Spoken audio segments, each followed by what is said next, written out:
Bonjour à tous. Est-ce que vous Bonjour à m'entendez tous. bien? Oui, je vous vois qui. Super. Est-ce que vous entendez bien le son? Super, parfait. Génial. Bienvenue à ce webinaire. C'est un webinaire de formation sur enseigner Python en toute simplicité avec la plateforme VitaScience. Donc, ce webinaire est animé par Léo Briand, qui est le président et cofondateur de VitaScience. Et vous avez aussi Damien Vallot, qui est le responsable de la pédagogie chez VitaScience. Alors, on va avoir une première partie où Léo et Damien vont présenter la plateforme et vont présenter toutes les fonctionnalités de la plateforme VitaScience. Ensuite, je vais vous montrer un petit peu les manuels Fouché et Atier qui sont concernés par la plateforme, c'est-à-dire que dans ces manuels, vous allez avoir des exercices où l'élève va coder en Python et donc du coup va pouvoir utiliser cette plateforme. Donc, je vous montrerai un peu comment ça marche. Et puis, à la fin, vous allez avoir un temps de questions. Et là, vous pourrez poser absolument toutes vos questions.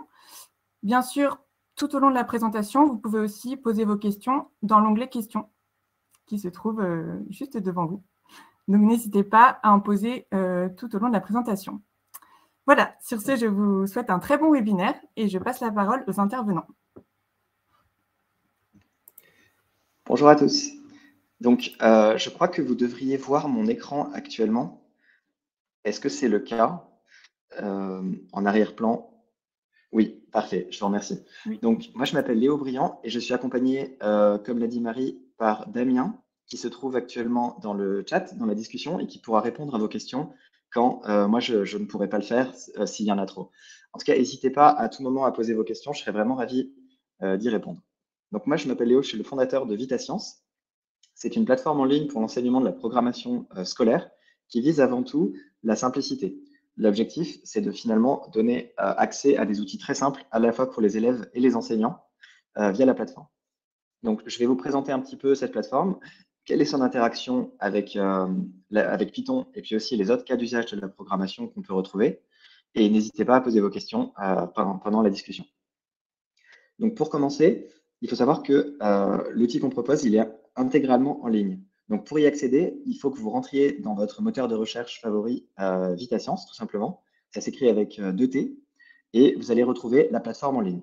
Il n'y a aucune installation à réaliser. Et ça, c'est vraiment un avantage assez fondamental de la plateforme.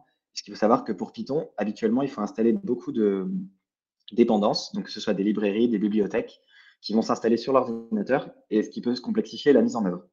Et un autre avantage important de VitaScience, c'est que ça fonctionne sur tous les supports, que ce soit donc téléphone, tablette ou ordinateur. Donc ça permet de faire de la programmation, quel que soit le média dont on dispose. Donc sur le site, quand vous allez arriver, vous allez atterrir sur cette page d'accueil qui présente un petit peu les différentes fonctionnalités. Donc on va y venir, mais il y a une partie programmation qui va permettre de coder, une partie ressources dans laquelle on va trouver du contenu pédagogique disponible gratuitement et sous licence libre, un onglet qui permet la modération des élèves via un gestionnaire de classe. Donc, je vais vous présenter tout ça pendant la présentation aujourd'hui. Et puis enfin, un onglet matériel qui vous permet, si besoin, d'acheter du matériel lié à la programmation informatique, donc notamment des cartes et des capteurs. Tout ça, il faut savoir qu'on a pu le réaliser en partenariat avec le ministère de l'Éducation nationale, notamment grâce au dispositif EduUp, qui est un dispositif de soutien aux projets innovants dans l'éducation. Donc, si vous voulez plus de renseignements, vous pouvez taper EduUp sur les moteurs de recherche. Vous allez trouver tout de suite les informations. Et je précise aussi au passage qu'on est compatible avec le GAR pour ceux qui souhaitent utiliser ce point d'accès via les ENT. Donc, pour accéder à l'interface de programmation Python de VitaScience, il vous faut cliquer sur le premier onglet qui s'appelle Programmer. Donc, en cliquant sur cet onglet-là, vous allez arriver sur cette page dans laquelle il va y avoir en fait un choix à réaliser selon le contexte de programmation que vous souhaitez. Donc, soit vous souhaitez finalement programmer une carte. Donc, on a différentes cartes qui sont compatibles, notamment Arduino, Microbit, des cartes ST, des cartes également ESP32, Galaxia, des calculatrices comme celle de Texas Instruments, TI83, ou encore des robots. C'est également possible de faire un site web ou d'entraîner une intelligence artificielle. Finalement, il y a beaucoup de choix possibles. Là, aujourd'hui, on va se concentrer seulement sur Python, sinon on ne va pas avoir le temps de tout présenter.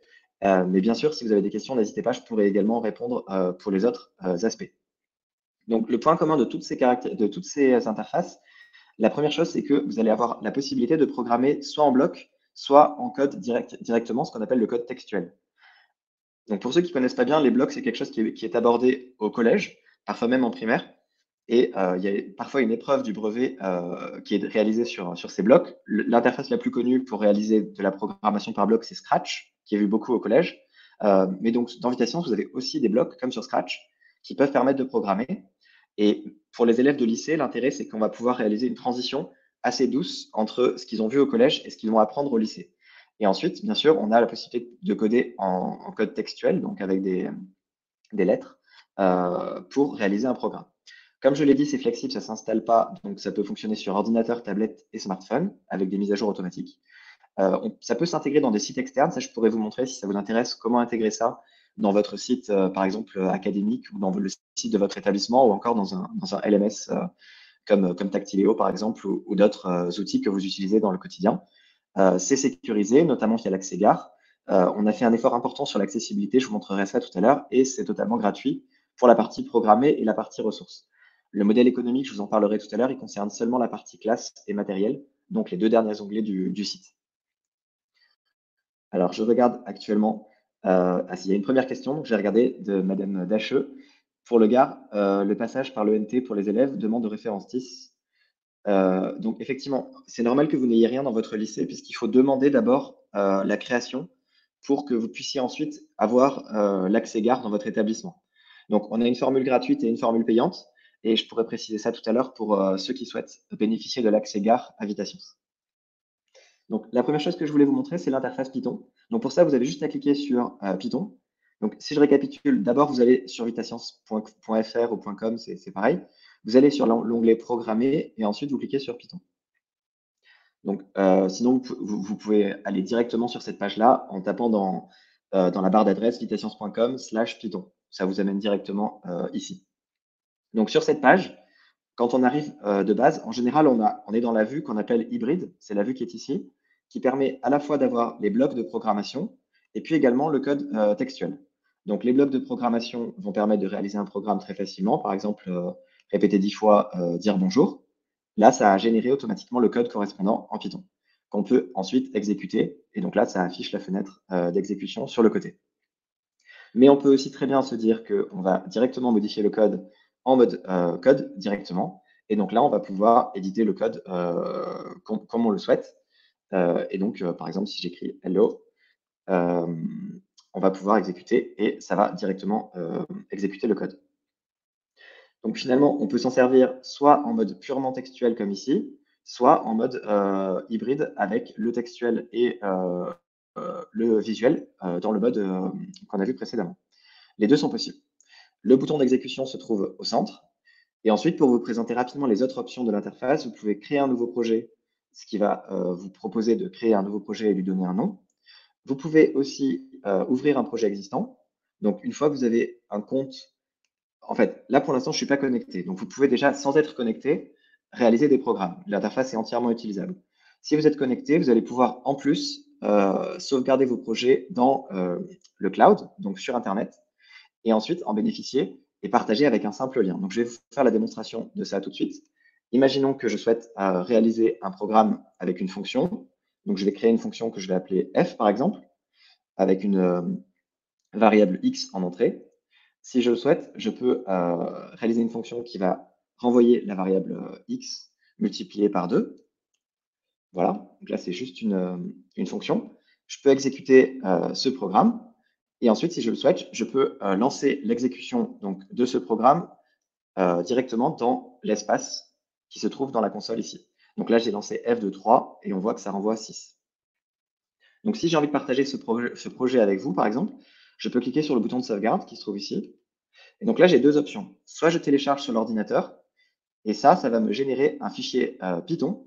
Donc là, vous ne voyez pas la fenêtre parce que j'ai partagé que ma fenêtre, mais ça m'a permis de sauvegarder un fichier Python. Ce fichier Python, je peux ensuite l'enregistrer. Et si je le souhaite, je peux l'ouvrir directement ensuite et le partager à mes élèves. Ou alors, je peux aussi me connecter. Et en me connectant, je vais avoir une sauvegarde sur le serveur. Donc, je vais vous montrer tout de suite à quoi ça ressemble. Si je me connecte en cliquant sur ce bouton, je précise que la création de compte, elle est gratuite et elle est très simple. Donc, vous pouvez créer un compte très facilement. Donc là, je me suis connecté. Et maintenant, quand je sauvegarde mon projet, je peux lui donner un nom. Donc, par exemple, je peux l'appeler fonction multipliée par 2. Voilà. Et donc, en sauvegardant, là, ce qui s'est passé, c'est que j'obtiens un lien de partage. Et donc, ce lien de partage, en fait, que vous avez ici, il est unique et il correspond de façon unique à mon projet. Donc, c'est ce paramètre-là qui s'appelle link, qui correspond de façon unique au projet. Et ça, je peux vous l'envoyer directement dans la discussion, si vous voulez aller voir. Donc, c'est ici, voilà. En cliquant sur ce lien, vous allez arriver directement sur le lien que je vous ai partagé. Un point qui est intéressant à noter à ce stade, c'est que ici, dans les options, vous pouvez choisir le mode dans lequel l'élève ou la personne à qui vous partagez le lien va arriver. Donc là, on voit que je suis en mode code, ce qui veut dire que vous allez arriver dans le même mode de visualisation que moi. Mais si on le souhaite, on peut aussi souhaiter que l'élève il arrive en mode bloc, en mode hybride, en mode code, ou alors en mode code seul, ce qui va permettre d'enlever le bouton, donc l'élève n'aura plus accès au bloc du tout, ou alors en mode console seul, ce qui veut dire que l'élève aura accès seulement à la console et il devra, par exemple, deviner quelle est la fonction à partir de la console, sans avoir le code. On peut choisir de retirer l'entête de VitaScience et choisir aussi la position de la console. Donc, il y a certains paramètres qui sont optionnels et qui viennent se mettre. Donc, si par exemple, je change le paramètre qui est ici, ça va rajouter des éléments directement dans l'adresse. Voilà. Ici, vous avez un onglet intégré. Pour ceux qui connaissent un petit peu, cet onglet-là va vous permettre d'intégrer votre lien dans un site externe. Donc, c'est ce qu'on appelle une balise iframe ou iframe en français, qu'on va pouvoir ensuite intégrer dans un site externe. Donc, je pourrais vous montrer ça tout à l'heure pour ceux qui le souhaitent. Ensuite, ici, vous avez des boutons pour avancer et reculer si vous vous êtes trompé dans votre programme. Donc, si par exemple, je rajoute une mauvaise lettre, je peux reculer, ça annule l'action ou rétablir. Voilà. Et ensuite, vous avez un bouton plein écran. Donc là, je suis déjà en plein écran, donc ça n'aura pas d'effet, mais ça peut être utile. Et ici, vous avez plusieurs options. La première option qui est proposée, c'est l'accessibilité. Donc en cliquant sur ce bouton-là, on voit qu'on peut passer en thème sombre, par exemple. Donc ça peut améliorer la lisibilité selon les écrans dont on dispose. Et on peut aussi changer la police. Donc, notamment, on supporte plusieurs polices, notamment la police Open Dyslexic. Donc là, en basculant sur cette police-là, on voit que l'ensemble de l'interface, y compris le code, est passé en police Open Dyslexic. Et on a également d'autres polices qui sont proposées ici, selon les préférences de chacun. Enfin, vous avez la possibilité de créer un exercice. Donc ça, je vais vous le montrer juste après parce que c'est une option un peu plus avancée qui va permettre de faire de la correction automatique sur les programmes que vous allez créer pour que vos élèves aient une correction immédiate du programme sans que vous ayez besoin de regarder ce qu'ils ont fait et de faire une correction manuelle. On a également tout un ensemble de paramètres, un bouton pour rajouter des blocs s'il y a besoin et une rubrique d'aide. Je vais regarder s'il y a des questions en attendant. Alors, toujours une question de Madame Dacheux. Si j'intègre un iframe dans un cours interactif, les élèves peuvent-ils le modifier pour un nouveau projet et les élèves doivent-ils s'inscrire pour accéder au contenu? Donc, pour cette question, la première partie, est-ce que les élèves peuvent modifier? Oui, mais seulement ça crée une copie locale en fait. C'est-à-dire que la modification, elle n'affecte pas le projet initial, elle va créer une copie locale pour chaque élève. Et ensuite, c'est à l'élève de sauvegarder son travail individuellement pour le transmettre à l'enseignant s'il y a besoin. Donc ça, je pourrais vous montrer tout à l'heure comment ça se présente. L'élève ne peut pas modifier la copie initiale de l'enseignant. Il modifie que son travail. Et pour accéder à ce contenu-là, il n'y a pas besoin d'avoir une inscription. Donc l'élève peut réaliser ça sans connexion, sans inscription. En revanche, l'enseignant doit se connecter pour créer le lien d'iframe, comme je l'ai fait tout à l'heure. Ensuite, il y a Madame Ginoyer qui demande comment exécuter les fonctions créées. Donc, comme j'ai fait tout à l'heure, en fait, vous avez la console. Donc, d'abord, vous exécutez la fonction ici. Et ensuite, ici, il faut d'abord taper sur Entrée pour accéder au ce qu'on appelle le REPL en anglais. Donc, en anglais, ça veut dire Read, Evaluate, Print, Loop. C'est un espace pour exécuter des fonctions. Donc, ensuite, je peux taper F de 5, par exemple. Et là, ça fait bien 5 fois 2. Je crois qu'il y a un petit souci visuel parce que normalement ça s'affiche tout de suite, il n'y a pas besoin de cliquer sur Entrée, mais en tout cas en cliquant sur Entrée ça fonctionne bien normalement. Voilà. Normalement on n'est pas censé devoir cliquer sur Entrée, c'est peut-être un souci technique qu'on a mis en place, parce qu'on a fait une mise à jour importante la semaine dernière pour ajouter des nouvelles fonctionnalités. Et c'est peut-être ça qui nécessite maintenant qu'on clique sur Entrée. Quelqu'un indique que ça ne marche pas pour vous. Alors, je veux bien que vous détailler un peu plus parce que normalement, en tout cas, pour moi, ça fonctionne. Normalement, c'est compatible avec tous les navigateurs. Après, c'est vrai qu'on recommande d'utiliser en général Chrome, qui fonctionne un petit peu mieux pour certaines interfaces de VitaScience. Mais normalement, pour l'interface Python, c'est à peu près équivalent entre toutes les interfaces.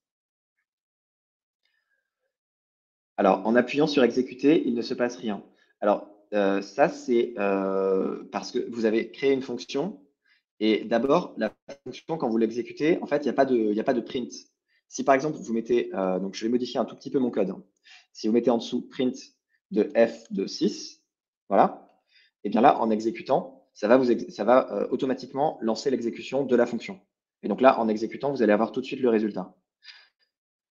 En fait, si vous voulez, soit vous mettez dans le code le print qui va générer l'affichage dans la console, soit sinon, il faut que vous alliez vous-même dans la console pour écrire l'appel à la fonction. C'est les deux façons finalement de lancer une fonction en Python. Ça, c'est pareil normalement dans toutes les interfaces indépendamment. Et comme ceci, vous pouvez en fait réaliser des opérations.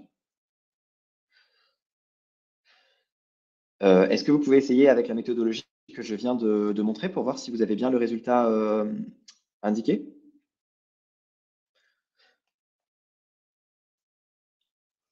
En tout cas, moi, j'arrive bien à exécuter les programmes et à récupérer une sortie à la fois en fonctionnant comme ceci dans le code, avec un print dans le code, ou alors en utilisant ce qu'on appelle la console, donc le REPL. Alors, quelqu'un qui indique que c'est peut-être un problème lié à Mac. Normalement, sur Mac, ça fonctionne également. Alors là, je suis plutôt sur Windows, c'est vrai, mais normalement, sur Mac et Linux, ça fonctionne bien. C'est tout l'intérêt justement d'une interface web, que ça devienne indépendant du matériel.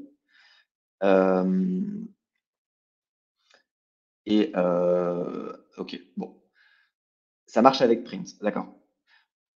Bon, en tout cas, si vous rencontrez des problèmes, on pourra bien sûr essayer de les corriger, mais normalement, on n'a pas ces problèmes-là. On n'a pas eu de retour négatif lié à ça. Donc, normalement, vous pouvez utiliser, en tout cas avec le print qui est là. Et pour la console, si certains rencontrent des problèmes, je vous invite à nous écrire. Donc, je vais vous transmettre l'adresse tout de suite de support, comme ça, vous l'aurez. C'est support@vitascience.com. Je viens de l'écrire dans le chat. Pour ceux qui le souhaitent, ça vous permettra éventuellement de poser vos questions. Et bien entendu, on est réactif pour répondre dans la console. Oui, voilà, pour écrire dans la console, il faut taper Entrée avant, tout à fait. C'est ce que j'avais indiqué tout à l'heure, mais c'est quelque chose qu'on va modifier parce que normalement, on n'est pas censé cliquer sur Entrée. Bon, merci pour vos retours en tout cas. C'est chouette, c'est un webinaire très interactif. Donc, je continue pour vous montrer rapidement la correction automatique, à quoi ça ressemble. Donc là, imaginons qu'on demande à l'élève de créer une fonction carré. Donc, une fonction qui renvoie une entrée et qui passe au carré. Donc, l'enseignant, par exemple, il va transmettre le lien que je viens de créer, qui est une fonction qui multiplie par 2, et il va demander à l'élève de modifier pour que ça devienne une fonction carrée. Donc, la solution, pour ceux qui ne connaissent pas, c'est de mettre 2 étoiles. C'est ça qui détermine le signe puissance en Python. Mais disons que le programme de base, il se situe comme ça. Il est en multiplié par 2. Donc, on souhaite que l'élève réalise cette fonction-là. Donc, on a deux options. Soit on crée le lien, on envoie aux élèves, et ensuite chaque élève va devoir rendre sa copie en téléchargeant son travail et en le rendant à l'enseignant. Soit sinon, on a une option de correction automatique. Donc, je vais vous montrer comment ça fonctionne. Pour ça, il faut d'abord sauvegarder son travail. Donc, je sauvegarde le travail en écrasant la version actuelle. Donc là, en fait, c'est-à-dire que le lien est identique. Donc, ça a juste écrasé, enfin, ça a écrasé l'ancienne version dans le même lien. Donc, si vous accédez au lien que j'avais envoyé tout à l'heure, vous allez avoir le programme qui s'est mis à jour comme ceci. Ensuite, vous devez cliquer sur le bouton engrenage et puis créer un exercice sur ce bouton-là. Donc là, on peut préciser un énoncé. Donc moi, mon énoncé, je vais mettre créer une fonction qui renvoie le carré de la variable d'entrée. Voilà. Bon, après, bien sûr, on peut préciser un petit peu plus. J'enregistre mon énoncé. Et là, on voit ce qui s'est passé, c'est que ça a rajouté un champ d'énoncé au-dessus qui va être indissociable du lien.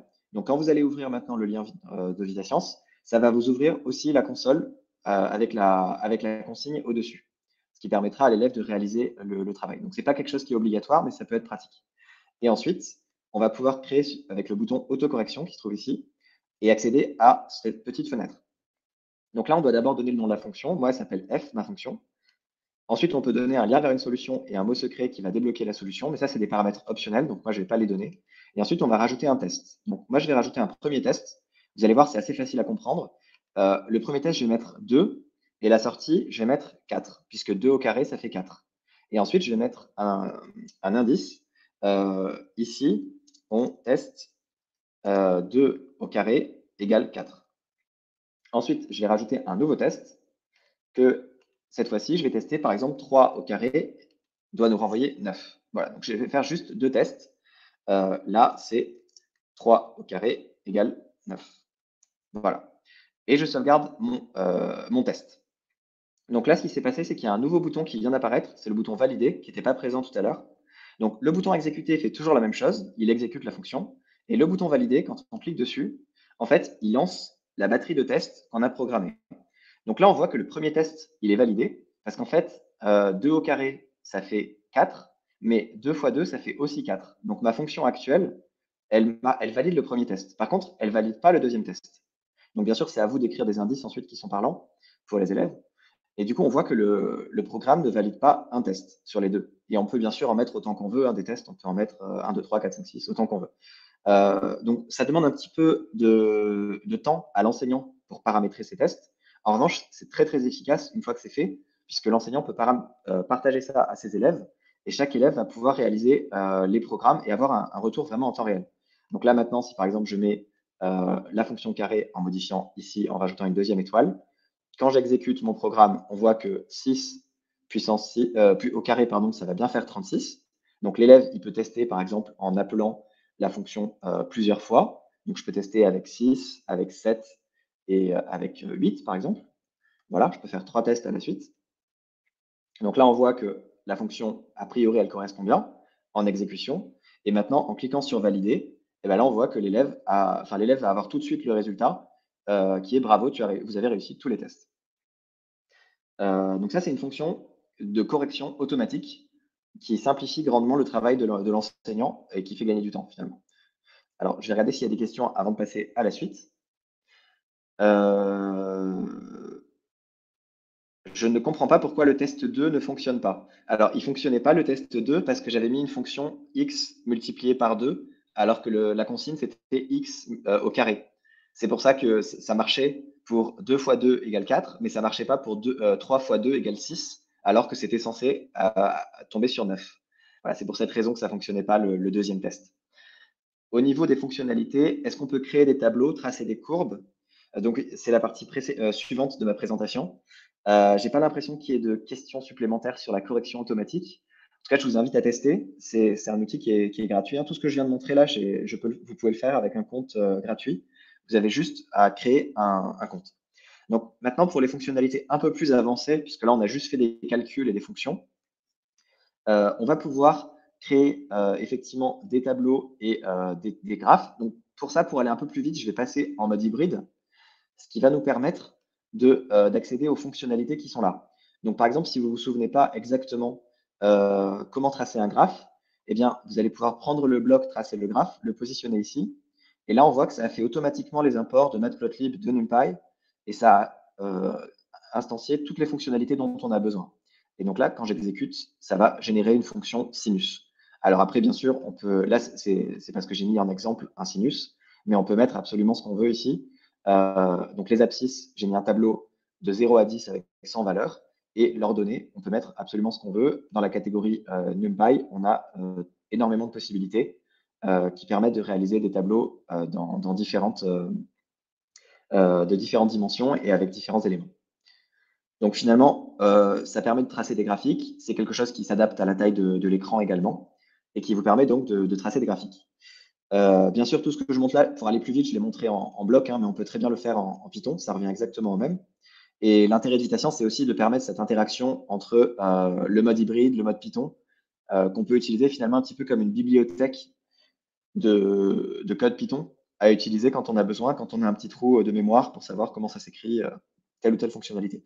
Et pour ceux qui souhaitent que les élèves n'en profitent pas de ça, il y a, comme je disais tout à l'heure, il y a une option qui vient masquer ce choix-là. Et donc, on est en quelque sorte bloqué en mode code. Donc maintenant, il y a une autre fonctionnalité qui peut être assez utile pour l'initiation à Python, c'est Turtle. Donc pour ceux qui ne connaissent pas, c'est une sorte de petite tortue ou un crayon qui va tracer des éléments. Donc par exemple, si je mets un bloc avancé, ben là on voit que ça fait avancer une petite flèche. Donc après, on peut transformer la flèche en tortue avec ce bloc-là.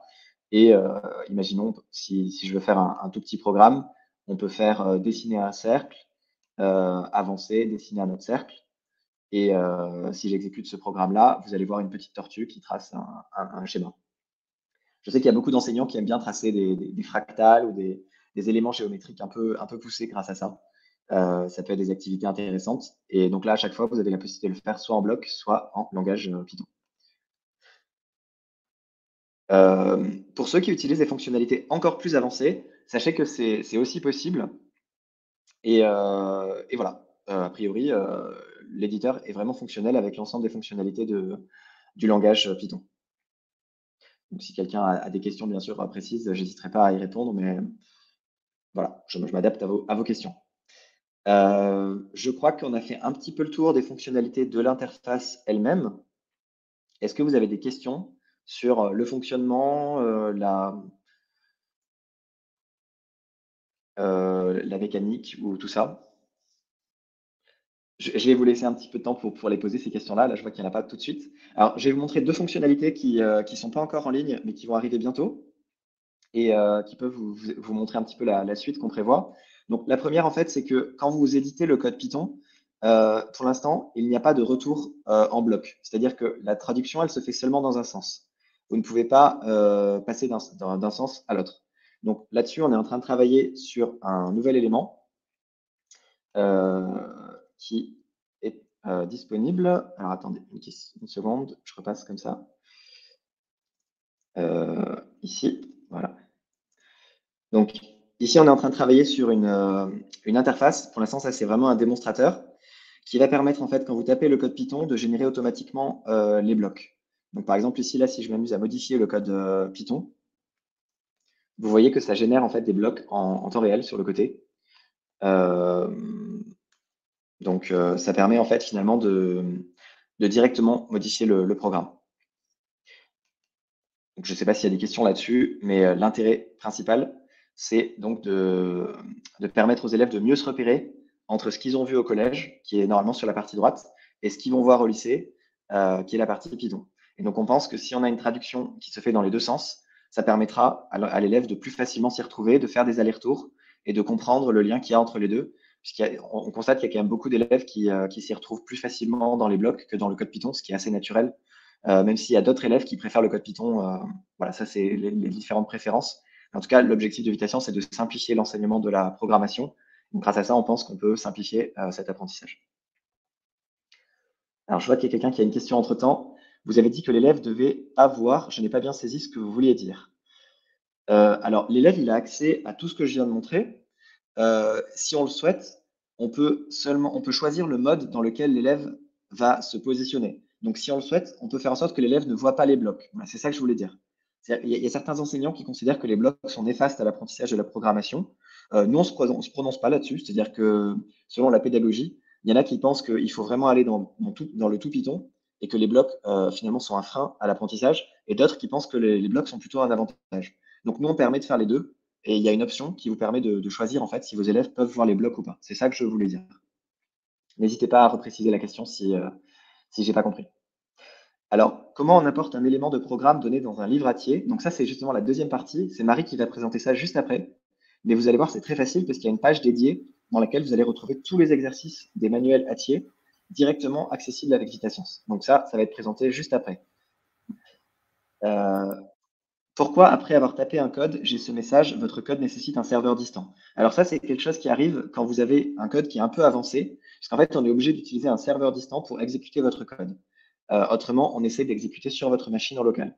Donc pour ça, il faut juste valider. Vous devez être connecté pour accéder à cette fonctionnalité-là. Et ensuite, ça va exécuter votre code de la même façon. C'est juste que techniquement, il y a des choses qui sont possibles dans votre ordinateur, et il y a des choses qui ne sont pas possibles, auquel cas on est obligé de passer par un serveur distant.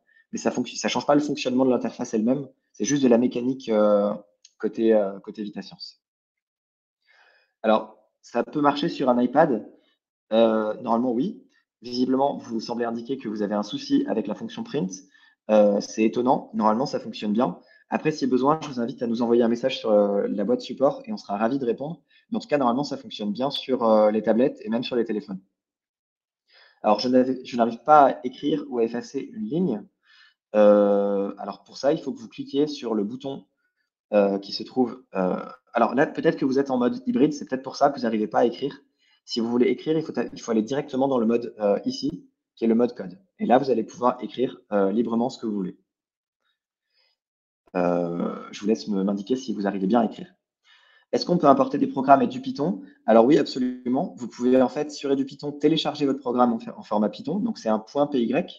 Et ensuite, vous cliquez sur le bouton qui se trouve ici, qui va vous permettre d'ouvrir. Et donc là, vous allez en fait déposer vos fichiers ici, ou alors vous cliquez sur le bouton ouvrir, et ça va automatiquement ouvrir vos fichiers Python. Ça, c'est quelque chose qui fonctionne très bien. Est-ce que vous avez un livre blanc ou des communiqués de presse? Actuellement, non. Mais bien sûr, vous pouvez nous contacter. On serait ravis de travailler ensemble sur un communiqué de presse. Pour l'instant, non, on n'a pas. Mais on essaie de communiquer sur les nouveautés dès qu'il y en a. Avez-vous une notice PDF qui explique ces différentes fonctions? Alors, on n'a pas vraiment de notice PDF. En revanche, on a un centre de ressources que je vais vous présenter là juste après. C'est le deuxième onglet du site qui contient en fait de nombreux contenus pédagogiques pour simplifier la prise en main de l'outil. Et faut-il être abonné à Atier pour utiliser la plateforme? Non. Tout ce que je présente là, c'est gratuit et ça nécessite pas forcément de payer quoi que ce soit. Donc, je vais aller rapidement sur les autres onglets du site, même si je ne pourrais pas m'attarder aussi longtemps que sur programmer. Donc, le deuxième onglet, c'est ressources, qui se trouve ici. Là, en fait, vous allez avoir un ensemble de contenus pédagogiques. On en a 265 actuellement, qui sont tous gratuits et sous licence libre. Donc, en fait, il y en a qui sont publiés par l'équipe VitaScience. Par exemple, cette petite collection là qu'on a sortie récemment avec l'entreprise ST. Mais également, par exemple, celui-là qui a été publié hier par une enseignante. Donc, ça, c'est complètement libre. Donc, si vous tapez par exemple Python, ça va automatiquement filtrer les ressources qui sont en rapport avec Python et vous allez pouvoir sélectionner les contenus pédagogiques que vous souhaitez utiliser. Donc là, on voit qu'il y a 3 pages et vous pouvez ensuite faire votre choix à travers la bibliothèque de contenu selon vos préférences. Alors, ma connexion semble un petit peu faible, donc c'est pour ça que ça prend pas mal de temps à charger. Mais vous pouvez finalement accéder au contenu que vous souhaitez et les consulter. Donc, si j'en ouvre un quelconque, par exemple celui-ci, non, attendez, alors, je vais juste en ouvrir un autre. Voilà. Si j'ouvre par exemple ce contenu-là, donc dans les contenus, vous allez avoir le nombre de vues, la durée estimée, le niveau, et ensuite, en général, en fait, c'est une succession de textes. Donc là, par exemple, on a du texte. Et ensuite, ici, on peut intégrer directement une interface. Donc là, ce que vous voyez là, c'est pas une image, en fait, c'est vraiment la même interface que ce qu'on a vu tout à l'heure, mais qui est intégrée dans la page. Donc on peut très bien redimensionner, on peut exécuter le programme. Donc là, en l'occurrence, c'est un programme qui réalise une fonction puissance. Et on va pouvoir accéder aux mêmes fonctionnalités que tout à l'heure, mais directement intégré dans la page, avec éventuellement des tests de validation directement dans la page. Donc ça peut être assez pratique. C'est ce qu'on appelle l'intégration iframe dont je vous parlais tout à l'heure. Et donc on peut avoir des exercices, et tout ça c'est sous licence libre, donc vous pouvez l'utiliser gratuitement. Si besoin, vous pouvez donc consulter du contenu, et vous pouvez aussi, en cliquant sur ce bouton-là, contribuer en rajoutant vos propres contenus en ligne, auquel cas, vous allez voir quand je clique sur ce bouton-là, ça ouvre un formulaire à remplir où il faut donner un titre, une description, une image, et ensuite remplir du contenu. Et en fait, simplement, ça va vous générer un tutoriel qui sera ensuite accessible publiquement sous licence libre dans la catégorie ressources. Donc, je vous invite à partager si vous créez du contenu. Je vais passer rapidement sur l'onglet suivant qui s'appelle l'onglet classe. Donc, l'onglet classe, quand je ne suis pas connecté, donc vous allez arriver sur cette page-là. Cette page-là, elle vous permet en fait de suivre vos élèves. Donc, je vais vous montrer rapidement comment ça se passe. On clique sur se connecter. Là, soit vous allez pouvoir passer par le GAR, soit vous allez passer en tant qu'enseignant. Donc, pour passer par le GAR, il faut que vous soyez d'abord abonné, donc que vous ayez déclenché un abonnement dans votre établissement. Pour accéder à cette partie GAR, je vous invite à nous contacter. Mais en réalité, c'est pas très compliqué. Il suffit en fait d'accéder via le GAR à l'outil. Donc, on a une formule gratuite qui va jusqu'à 50 élèves pour cette partie classe, hein, je répète. Donc, programme et ressources, c'est gratuit. Classe, c'est gratuit jusqu'à 50 élèves et c'est payant au-delà si vous souhaitez avoir plusieurs élèves. Donc là, moi, je vais me connecter en dehors du Gard via ce bouton-là. Et qu'est-ce que ça permet très, très rapidement, parce que je ne vais pas avoir le temps de vous faire une présentation complète. Vous avez ici la liste de toutes vos classes. Donc là, moi, j'ai 3 classes actuellement en tant qu'enseignant. Et dans chacune des classes, j'ai tous mes élèves et je peux suivre l'avancement dans les différentes activités. Donc, l'intérêt, c'est d'avoir un suivi et d'éviter finalement que chaque élève doive télécharger son programme et l'envoyer à l'enseignant. Finalement, ça simplifie le travail. Et donc, si on a mis en place la correction automatique, ce que je montrais tout à l'heure, la case, en fait, va changer de couleur automatiquement selon le résultat de l'élève. Donc, c'est très pratique. Si vous, par exemple, si vous créez une séquence de 11, une dizaine de projets avec une correction automatique, une sorte de progression, une séquence, vous l'envoyez en fait à tous vos élèves et ensuite vous allez voir la grille se remplir progressivement avec tous vos élèves qui avancent et vous pourrez identifier très facilement les élèves en difficulté pour les aider bien sûr. Et les élèves qui sont les plus en avance pourront avancer en autonomie puisqu'il y a de la correction automatique.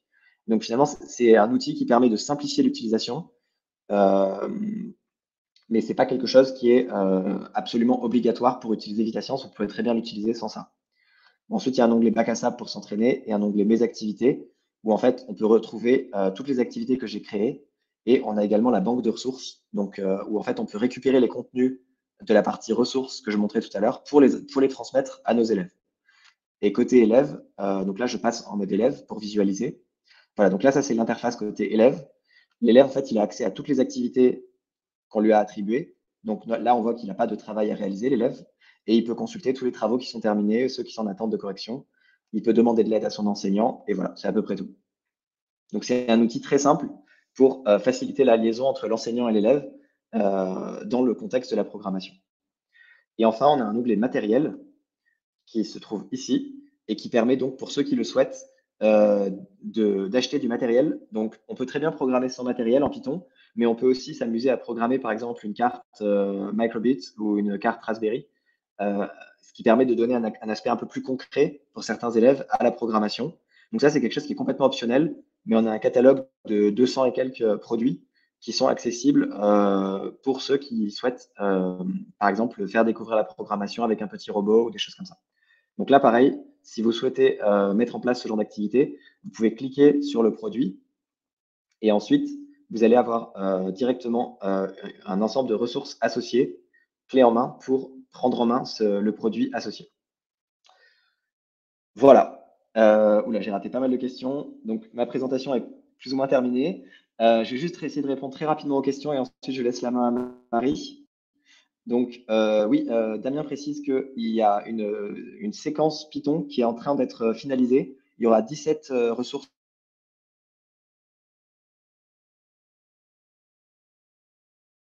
d'avoir des séquences plus clés en main sur Python. Je n'ai pas vu où vous avez cliqué sur l'onglet. Alors, désolé, je ne sais pas de quoi vous parlez là. C'était il y a 5 minutes, donc je ne sais pas. Mais Damien a répondu, je crois. Offrez-vous l'authentification SSO? Oui, tout à fait. Vous avez le SSO via l'ENT par le Gard.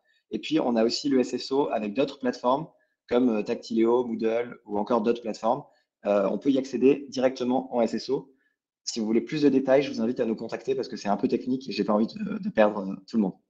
Quel est le prix au-delà de 50 élèves? Donc, le prix, vous l'avez dans la catégorie classe. On a une page ici qui s'appelle Découvrir VitaScience Premium. Donc, la partie découverte qui est gratuite vous permet d'aller jusqu'à 50 élèves.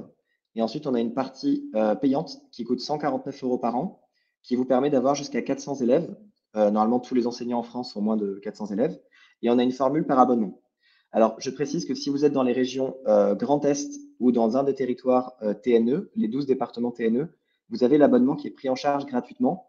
Donc, je vous invite à nous contacter si c'est le cas, puisque en fait, c'est la région ou le département qui prendra en charge votre abonnement. Et donc, vous n'aurez rien à payer pour bénéficier de la partie premium. Donc, je vous invite à nous contacter si c'est le cas. Et si ce n'est pas le cas, on peut faire des devis pour l'établissement ou pour la collectivité. Est-ce qu'on doit obligatoirement se connecter pour être abonné via le lycée? En fait, si vous avez un abonnement, vous pouvez ensuite soit vous connecter avec votre compte, soit via le Gard. Les deux sont possibles. Les deux sont possibles selon vos préférences. Est-ce que c'est intégrable dans Moodle? Oui, tout à fait. On a un connecteur avec Moodle qui s'appelle LTI. Donc là, je ne vais pas avoir le temps de vous montrer, mais ça fonctionne très bien. Est-ce que vous avez des exemples d'activités? Donc oui, c'est ce que disait Damien, on est en train de finaliser la publication de 17 ressources niveau seconde, justement, en Python. Alors après, il y en a déjà beaucoup qui sont en ligne. Je vous invite à taper Python dans le centre de ressources et à regarder un petit peu ce qu'on propose. En revanche, si vous avez des idées, je vous invite à nous écrire. D'où viennent ces produits? C'est vous qui les fabriquez? Alors, nous, en fait, on fabrique une partie des produits, notamment les kits que vous avez dans la partie matérielle. Par contre, tous les autres produits, microbits, tout ça, c'est pas nous qui les fabriquons. Donc, nous, en fait, on crée des kits qui sont clés en main pour l'apprentissage et la programmation. Mais bien sûr, on ne crée pas tout le matériel qu'on propose. Donc, juste pour vous montrer rapidement, dans la catégorie matériel, vous avez d'abord 3 catégories qui s'appellent Kit VitaScience, Arduino, donc microbit, Nucleo et version de base. Ça, c'est des produits qu'on crée nous-mêmes. Et vous reconnaissez les packaging qui sont avec une unité graphique assez. Enfin, il y a un style qui est identique. Par contre, tous les produits qui sont en dessous, là, à partir d'ici, c'est des choses qu'on ne fabrique pas nous-mêmes et qu'on est simplement revendeur parce qu'on a sélectionné ces produits. La particularité de VitaScience, c'est que tous les produits qui sont proposés sont tous compatibles avec VitaScience. Donc, quand vous achetez un produit dans VitaScience, vous avez la garantie qu'il est facile à programmer via l'interface de programmation. C'est l'intérêt de la boutique. Je crois qu'on commence à faire le tour. Voilà. Donc, je m'excuse pour Marie, j'ai pris un peu plus de temps que prévu. Aucun problème. Et s'il y a d'autres questions, je les prendrai à la fin, mais là, je laisse la main à Marie pour la suite. Oui. Donc, merci Léo. En fait, là, je vais juste vous montrer comment ça fonctionne avec les manuels Hatier et Fouché. Donc, je vais partager mon écran. Hop. Voilà. Alors, donc, les manuels qui sont concernés déjà, qui sont en lien avec cette plateforme, donc vous avez le manuel de physique-chimie, première spécialité d'Hatier. Vous avez le manuel de maths, terminale spécialité variation d'Hatier aussi. Et chez Fouché, vous allez avoir donc la collection Sigma, terminale série techno. Ensuite, vous avez les modulos, donc c'est première bac pro groupement AB, première bac pro groupement C, terminal bac pro A et B et terminal bac pro C. Et enfin, les nouveaux cahiers en mathématiques, donc en seconde bac pro, première bac pro groupement A et B et première bac pro groupement C, sachant que ces deux ouvrages-là, ils sont nouveaux, c'est des nouveautés 2022. Alors, donc, comment on fait pour accéder à cette interface depuis le manuel? Donc, je vais vous montrer l'exemple, par exemple, avec justement le manuel de physique-chimie, celui-ci. Donc là, vous avez le manuel numérique que j'ai ouvert à la page d'une activité. Et vous avez un picto rouge, je vais zoomer pour que vous puissiez le voir un peu mieux, qui indique que c'est une activité Python et que lorsque on clique ici, hop, ça vous ouvre directement la plateforme. Donc, c'est pareil que, comme disait Léo, là, il n'y a pas besoin d'inscription ni rien. L'élève, une fois qu'il a le manuel papier ou numérique, il peut accéder à cette interface. Donc, une fois sur l'interface, comment ça marche? Tout simplement, vous pouvez cliquer sur le manuel et là, vous allez pouvoir choisir le chapitre qui vous intéresse. Donc là, c'est l'élève, par exemple, il va prendre le chapitre 2 et il va vouloir faire cet exercice. Donc là, ça met un peu de temps à charger, mais il y a la console, voilà. Donc la console apparaît. Donc vous avez à gauche, comme le montrait Léo tout à l'heure, le code. Donc là, l'élève va pouvoir modifier, en fonction de la consigne, modifier ce qu'il souhaite dans le code. Et ensuite, il va cliquer sur « Exécuter ». Et hop, le code apparaît à droite. Donc, une fois que l'élève a fait l'exercice, tout simplement, il peut le sauvegarder, le télécharger et, par exemple, vous l'envoyer une fois qu'il a fini pour que vous puissiez le corriger. Donc, je reviens sur l'interface pour vous montrer ce qu'il y a d'autre. Donc, vous avez aussi ici un espace de création libre Python. Donc, ça correspond à ce que Léo montrait aussi. Donc, c'est en fait tout simplement une console libre où l'élève va pouvoir s'entraîner comme il le souhaite, vu que là, il n'y a pas de consigne, c'est vraiment, il peut juste coder pour s'entraîner. Et une fois qu'il a écrit ses fonctions, il peut exécuter et voir son code qui s'exécute à droite. Ensuite, donc, vous avez l'espace de création libre Arduino dont Léo a un petit peu parlé. Et pour ce manuel, vous avez accès au manuel numérique en accès libre pour l'élève. Je peux vous montrer également sur un manuel Fouché pour que vous voyez un petit peu, c'est à peu près, c'est la même interface, c'est la même chose. Donc, vous avez par exemple, là, je prends le chapitre 1. Voilà. Donc, pareil, là dans ce cas-là, vous avez la consigne.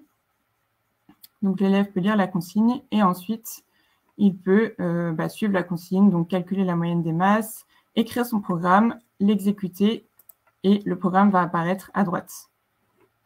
De la même manière, il pourrait sauvegarder son projet, le télécharger et vous l'envoyer.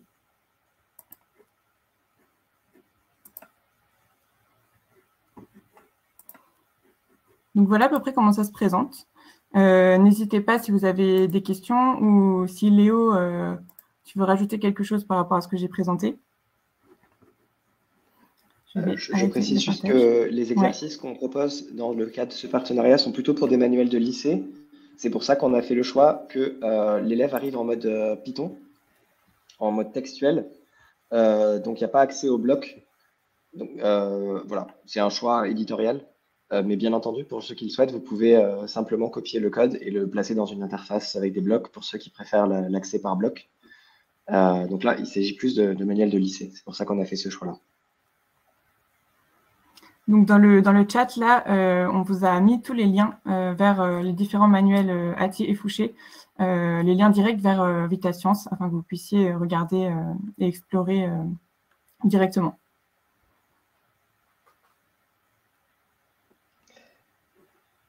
Voilà, finalement, que quand vous êtes avec le manuel en classe ou quand vous donnez un exercice à la maison, l'élève puisse tout de suite exécuter le programme. Et donc, il y a plusieurs endroits où on a mis des codes à trous. Donc, par exemple, vous avez un squelette de code à compléter, ce qui est intéressant parce que l'élève va plus facilement pouvoir créer ses programmes que s'il doit partir de zéro. Donc, il y a des exercices où on part de zéro, il y a des exercices où c'est du code à trous. Voilà, il y a des exercices aussi où parfois le code est déjà juste, il faut l'exécuter, mais ensuite il faut essayer de comprendre qu'est-ce qui va réaliser ce code. Donc ça, après, c'est la pédagogie des auteurs des différents manuels qui ont choisi, bien sûr, les différentes modalités. Mais tout ça, c'est quelque chose qui est facilité en quelque sorte avec cette interface-là.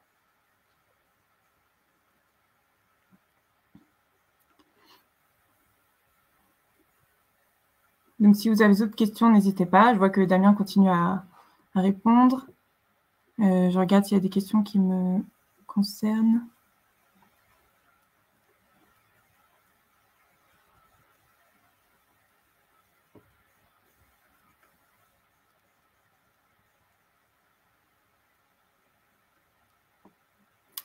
Il y a une question par rapport au chat, si vous aurez accès à l'historique du chat. Je ne pense pas. Par contre, vous aurez accès au replay du webinaire.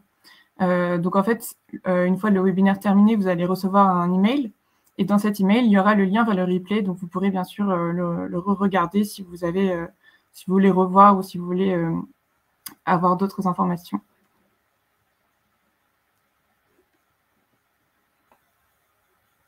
Il y a une question également sur le manuel de physique-chimie. Oui. Fonctionnera-t-il de la même façon par la suite c'est-à-dire pour les classes d'après?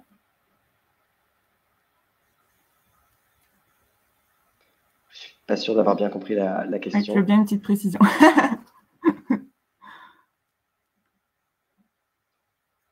Sinon, de toute façon, si vous avez d'autres questions, je vais vous mettre dans le chat l'adresse contact des éditions Atier et celle des éditions Fouché. Donc, n'hésitez pas à envoyer un email avec toutes vos questions et on vous répondra plus spécifiquement. Je vais vous les mettre tout de suite. Hop.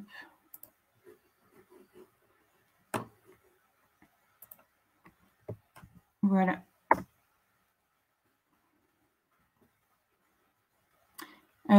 Oui, alors là, je présente le livre de première parce que c'est celui où il y a justement les exercices en lien avec VitaScience. Je vous partage aussi le contact Fouché. Hop.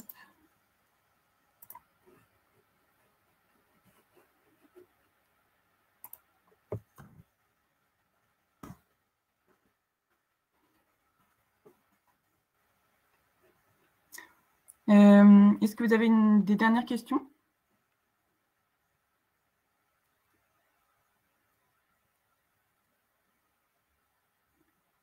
Combien de temps le replay sera-t-il disponible? Autant de temps que vous voudrez. En fait, il sera également présent sur la chaîne YouTube Atier et sur la chaîne YouTube Fouché. Donc, vous pourrez bien sûr le revoir autant de fois que vous voulez, soit depuis le lien du replay, soit depuis la chaîne YouTube.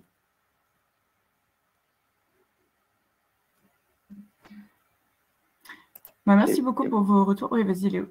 Oui, éventuellement, s'il y a un tout petit peu de temps, je peux présenter une fonctionnalité qui est un petit peu, comment dire, en test chez nous, qui est pas encore complètement mature. Donc, je prends un petit peu de risque en la présentant, mais je pense que ça peut peut-être intéresser certains. Donc, si certains veulent rester pour cette petite présentation, en fait, on est en train de développer une fonctionnalité de collaboration en temps réel, comme sur certains outils, notamment la suite Google en ligne, qui vont permettre en fait à plusieurs élèves, enfin plusieurs participants, quels qu'ils soient, de programmer en même temps. L'idée d'un tel outil, c'est finalement d'encourager la collaboration. Donc, par exemple, on peut imaginer qu'un groupe d'élèves, de 2 ou 3 élèves, écrivent un programme en même temps. Et donc, ça, c'est quelque chose sur lequel on est en train de travailler. Donc, éventuellement, je peux vous présenter cette fonctionnalité-là si on a le temps. Sinon, je le garderai pour un autre webinaire. Je ne sais pas le temps qu'il nous reste pour ça. Il nous reste à peu près 5 minutes, donc n'hésite pas si ça prend. Ok. Vas-y. Alors, je vois pas d'autres questions dans l'immédiat, mais si vous avez d'autres questions, n'hésitez pas. En attendant, je vous présente ça rapidement. Si ça veut bien. Voilà. Vous voyez mon écran à nouveau? Oui. D'accord, parfait. Donc, pour accéder à cette nouvelle fonctionnalité qui, encore une fois, est encore un peu expérimentale, il faut aller sur cette interface-là. Pour l'instant, en fait, c'est la seule sur laquelle on a mis cette fonctionnalité, étant donné qu'on voulait d'abord tester avant de l'étendre sur notamment l'interface Python et puis les autres. Donc, pour l'instant, je vais vous faire la démonstration ici, mais en fait, c'est la même chose sur les autres interfaces. Donc, enfin, ce sera la même chose sur les autres interfaces. Donc là, j'ouvre l'outil. Donc ça, c'est une interface qui permet de programmer une carte qui s'appelle une carte ST, voilà, qui se trouve ici. Donc, on ne va pas rentrer dans les détails, c'est pas l'important. Donc, ce que je vais faire, c'est que je vais créer un programme, par exemple, très simple, avec, je sais pas, une LED que je vais allumer. Voilà, par exemple, je fais un programme pour allumer une LED. Donc là, on voit le code Python qui s'est généré, comme d'habitude. Et dans le simulateur, on a la LED qui s'allume. Donc tout ça, c'est vraiment le même fonctionnement que sur l'interface Python, sauf que là, on programme une carte au lieu de programmer un logiciel. Donc maintenant, ce que je vais faire, c'est que pour cliquer sur ce bouton Partager, je vais pouvoir soit sauvegarder sur mon ordinateur, comme d'habitude, soit sinon me connecter pour créer un lien. Donc là, moi, je vais me connecter. Ça va recharger la page une fois que je suis connecté. Et une fois que c'est le cas, ça va peut-être un tout petit peu long. Voilà. Donc là, maintenant, je suis connecté, comme on peut le voir avec ma tête en haut à droite. Je peux partager mon projet. Donc, pour ça, je vais créer, par exemple, un projet test, hein, peu importe. On peut lui donner le nom qu'on veut, ça ne change rien. Et ici, en fait, donc c'est la même fenêtre que tout à l'heure. La différence, c'est qu'ici, vous avez en fait les droits d'accès. Donc, vous pouvez maintenant, enfin, sur cette fonctionnalité, en fait, elle va être étendue sur l'interface Python aussi bientôt, mais ce n'est pas le cas aujourd'hui. En fait, vous pouvez choisir si le lien il est privé, donc c'est que vous qui y accédez, si c'est en lecture seule ou si c'est en lecture et écriture. Et donc là, ce qui se passe, c'est que quand vous passez, par exemple, en lecture et écriture, n'importe qui possède le lien va pouvoir modifier en temps réel le projet, comme sur les interfaces de collaboration comme Google Docs ou des outils un peu équivalents, ou les pads collaboratifs que vous pouvez avoir sur Framapad, par exemple, ou des choses comme ça. Donc là, je copie le lien et je vais vous le partager. Alors, je vous invite à pas tous aller sur le lien en même temps, sinon ça risque de ne pas fonctionner.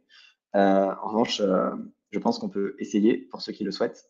Donc, si certains d'entre vous veulent essayer, vous pouvez aller en fait sur le lien que je viens de vous partager. Et au fur et à mesure que certaines personnes vont aller dessus, vous allez avoir en fait voilà, les noms des personnes qui vont s'afficher ici. Et donc, si certains veulent s'amuser à prendre, à prendre un bloc et à le déplacer, par exemple le bloc répété indéfiniment. Donc là, c'est pas moi en fait qui suis en train de déplacer, c'est quelqu'un d'autre. Moi là, je fais rien. Et finalement, ça vous permet donc de créer un programme. là, il y a une dizaine de personnes qui sont connectées. Vous pouvez très bien aussi aller récupérer des nouveaux blocs et les placer. Et donc, l'intérêt de cette interface, c'est de pouvoir programmer à plusieurs. Donc, ça fonctionne avec les blocs, mais ça fonctionne aussi en code textuel. Donc, j'invite tout le monde à arrêter de toucher les blocs juste une seconde, le temps qu'on passe en mode code textuel. Donc, ceux qui sont connectés là, vous pouvez cliquer sur le bouton tout en haut à droite, mode code. Et ensuite, voilà, moi là, je touche à rien, pareil, et j'invite ceux qui sont là à modifier un petit peu le code en écrivant quelque chose dans le code directement. Je ne sais pas si quelqu'un veut essayer de se lancer ici pour écrire du code. Je vois qu'il y a un physicien anonyme qui est en train d'écrire quelque chose. Voilà. Donc, l'intérêt de ça, c'est finalement d'avoir de la collaboration en temps réel dans les programmes. Voilà, donc il y a quelqu'un qui est en train de faire un programme, je ne sais pas qui c'est. C'est le risque de mettre des liens en partage. Mais vous pouvez très bien, voilà, quelqu'un est en train de faire un programme et l'a effacer par la suite. Donc, tout ça, c'est quelque chose qui est en train d'être mis en ligne et qui sera disponible sur la programmation Python très bientôt. Pour l'instant, c'est seulement sur cette interface, possible au grand public très bientôt. Je voulais juste vous présenter ça pour la fin et vous montrer que c'est une plateforme qui est en pleine évolution et qu'on continue à essayer d'apporter des solutions aux élèves.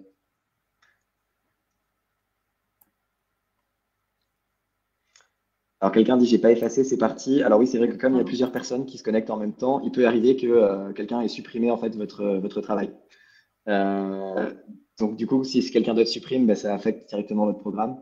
C'est un peu les limites de la collaboration en temps réel. Ça, c'est pareil malheureusement sur toutes les interfaces de collaboration en temps réel. L'objectif, je pense, c'est pas de partager un lien à 30 élèves. Sinon, on risque d'avoir des mauvaises surprises. C'est plus de faire des petits groupes et de partager avec, par exemple, une ou deux personnes avec qui vous voulez modifier. Et ça peut être aussi utile dans un contexte asynchrone, c'est-à-dire que c'est pas forcément tout le monde qui vient programmer en même temps. Ça peut aussi être, par exemple, deux élèves qui veulent travailler 1 heure puis 1 heure. Et le fait d'avoir le même lien leur permet de collaborer sur le même document, même si c'est pas forcément exactement en même temps. Voilà. Pour ceux qui veulent essayer cette fonctionnalité-là, c'est disponible donc sur cette interface-là que je viens de vous présenter, mais pas encore sur Python. Ce sera le cas, je pense, d'ici quelques semaines. Je ne crois pas qu'il y ait eu d'autres questions entre-temps. Est-ce que quelqu'un d'autre avait des questions? Non, on va arriver à la fin de ce webinaire. Donc, n'hésitez pas, si vous avez d'autres questions, bien sûr, à envoyer. Je pense que Léo et Damien, vous avez déjà mis vos contacts dans le chat. Enfin, voilà, donc n'hésitez pas à poser vos questions. J'ai mis également les contacts @Fouché, donc si vous avez des questions concernant les manuels. Bien sûr, vous aurez le replay par email et n'hésitez pas à aller voir aussi sur la chaîne YouTube Fouché, enfin Fouché, pour aller revisionner ce webinaire. Voilà, merci beaucoup. Merci vraiment beaucoup de vos retours, de votre participation. Et je vous souhaite une très bonne après-midi. Merci beaucoup. Merci. Bonne journée. Bonne journée.